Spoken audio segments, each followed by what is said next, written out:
இன்றைய புனிதர் ஜூலை 18 புனித புரூனோ. இவர் இத்தாலியில் உள்ள அஸ்டி என்ற இடத்தில் பிறந்தவர்.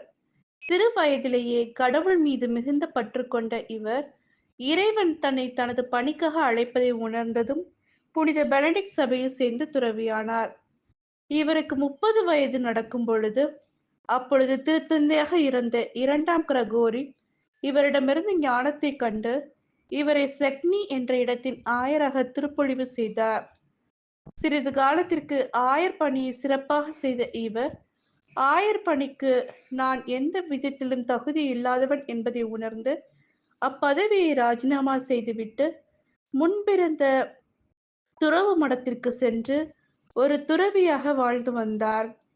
இதற்கு பின்பு இவர் துறவு மடத்தின் தலைவராகவும் வத்திக்கானில் உள்ள நூலகத்தின் நூலகராகவும் உயர்த்தப்பட்டார்.